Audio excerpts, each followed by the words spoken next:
I'm Adam Meyer of Mill City Lutherie in Minneapolis, Minnesota, and in this video we have sort of a combo topic. I'm not quite sure what to call it, but we've got an Epiphone Riviera here that has some playability issues, and this is going to be kind of something to look for when you're shopping for used guitars, and also explaining do's and don'ts when it comes to partial refret. This guitar is a 1982 Riviera, real nice condition. The owner of it took it in on trade with some other items. Seemed to play well after he had it for a while, nor did some buzzing issues, and brought it to me, and I'm going to give you my diagnosis. Alright, I tried to do a demonstration here of the symptom that the owner of the guitar brought in to be diagnosed. We've got, plays pretty normal. I've got the truss rod set normal, the bridge height is normal, but there's one thing, especially on the high E string. Up here, nice and clean. That's pretty muffled. Still buzzy again, and then it really cleans up.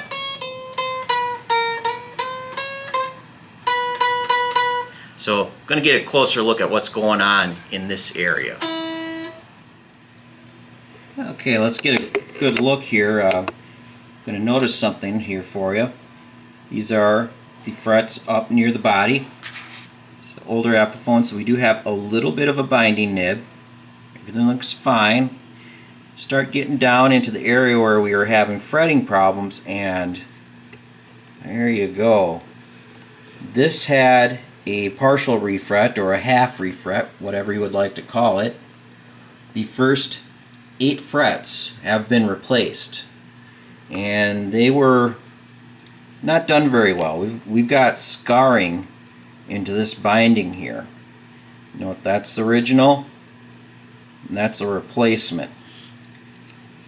So now, okay, as we're looking at this is fret number 9. That's the beginning of the old frets. This way, these are the old, these are the ones that were replaced.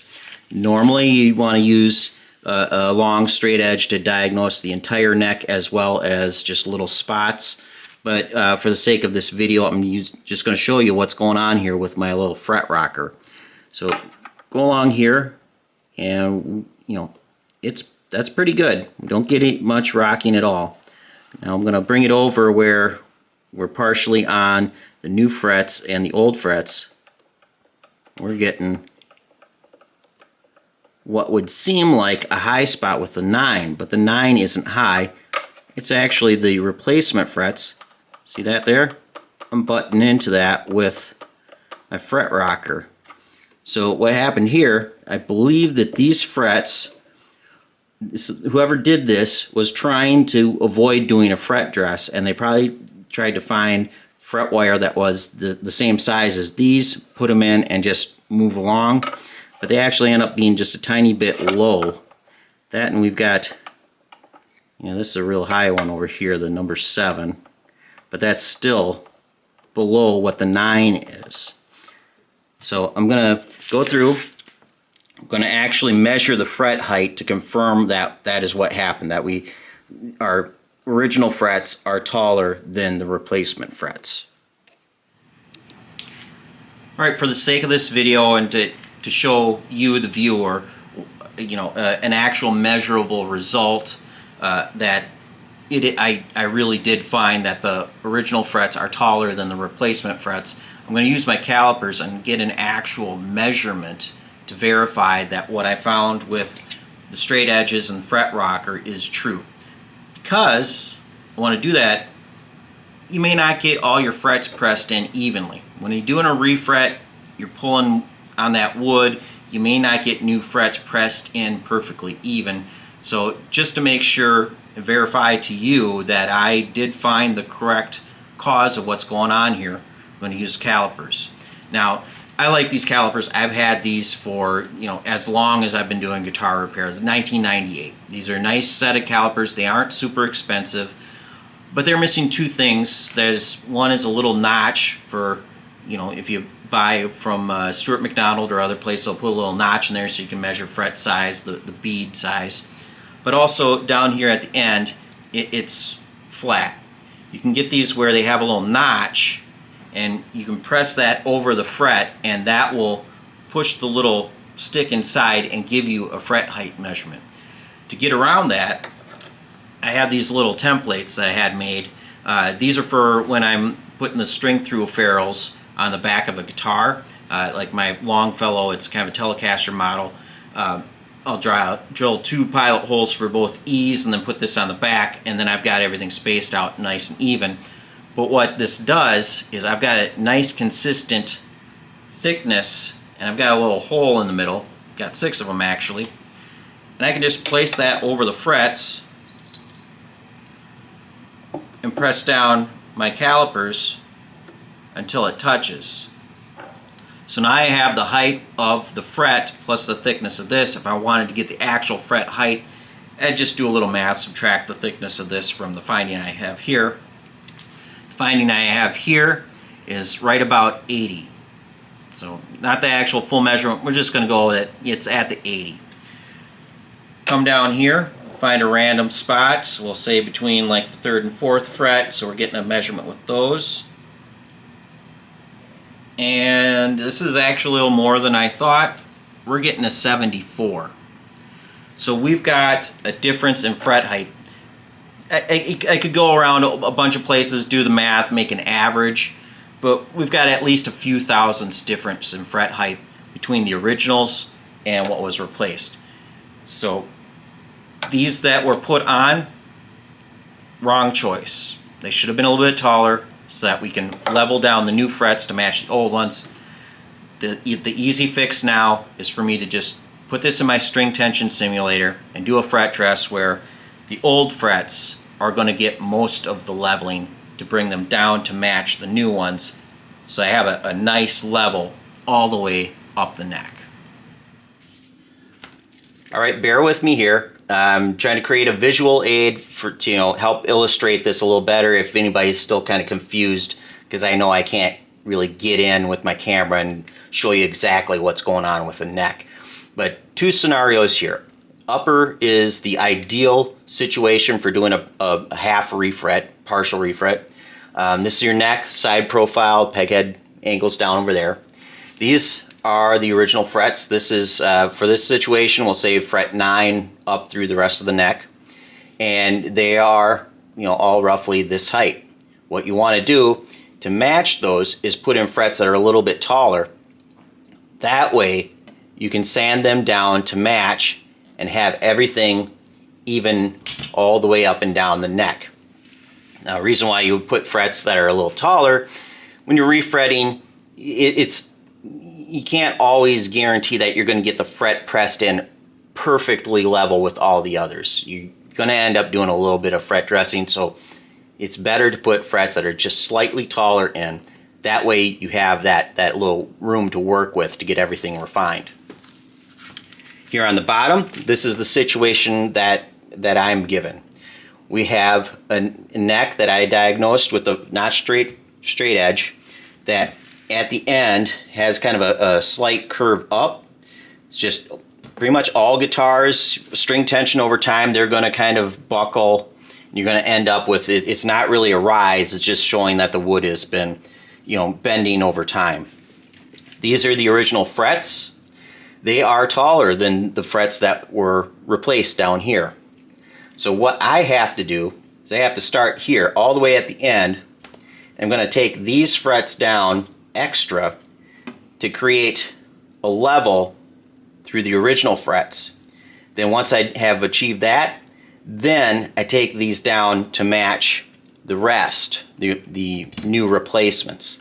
So these get taken down a lot, but that you barely play them. This is like fret 19, 20, 21, so on. You rarely ever play them, so this is where we're going to sacrifice fret wire to get the full fret level all the way up and down the neck. Now this guitar is a good example of, a little unrelated to this video, but why, if you're going to pay for someone to do a fret dress for you, they need to use multiple straight edges. There's a lot of talk out there, oh, just get a little fret rocker and you can spot touch up and whatever. There's no way to diagnose what's going on here with a short straight edge. You need your notch straight edge to see what's going on with the fingerboard. You can use your notch straight edge to find, you know, small areas like if you have a fret lifting, or just to kind of find out, you know, it kind of tipped me off that we have different fret sizes here. That I wouldn't have noticed if I put long straight edge on, but I would have noticed that just like with the notch straight edge, that we've got an issue where I have to do extra work up here. So it's a combination.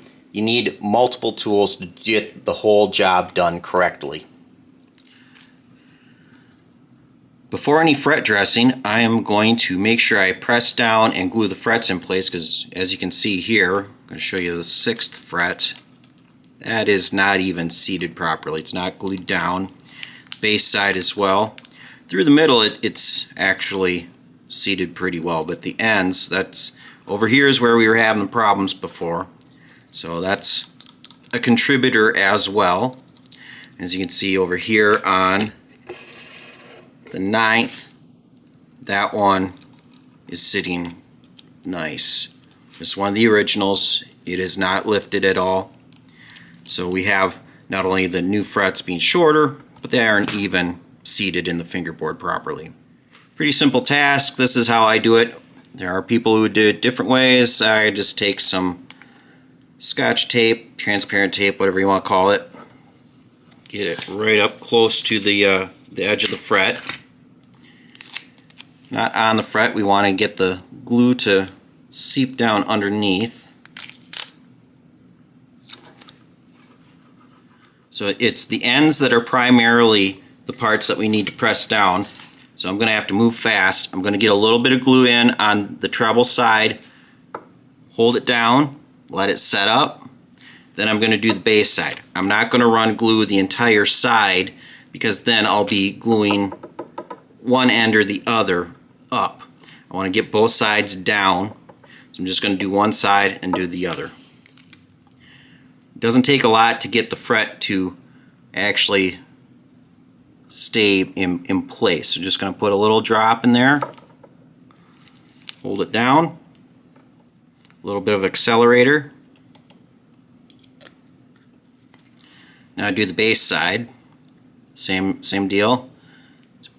Sometimes we'll put a little on the tape and slide it over, let it soak in. You'll see it seep underneath the fret. I don't know if the camera's catching that. Hold this side down. Now that we've got both sides holding, I can run it the full length of the fret. Put some on both sides.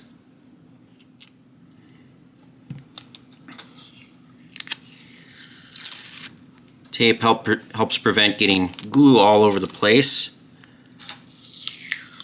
Doesn't always come off perfectly cleanly. If it doesn't, then it's just a matter of, I like to use a razor blade and scrape that little bit out of that corner there. You can use a little sandpaper or whatever method. Doesn't take a whole lot to get it out of there. Got a good result. I have not taken all that much off up here, just enough to get things leveled out. There's still a decent sized fret there. But I followed through, and I've got a good level according to my straight edge. We're just starting to get everything to touch all through the neck, so it's time to move up in grits. I'm moving on to 400 grit now. Doing fret leveling, the last refinement, going over the tops, at least 600 grit. If you can go higher than that, it's even better, because each time you go through and step up in grit, you'll start noticing what appeared to be little spots that were closed up and all level, whether you do the marker on top or you use straight edge.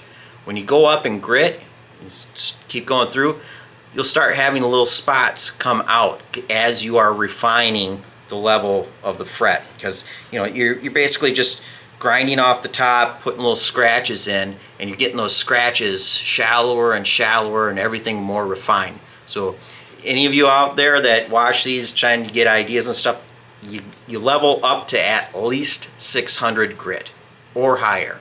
I'm using sandpaper. If you use other methods, you want to get up past that point.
Oops.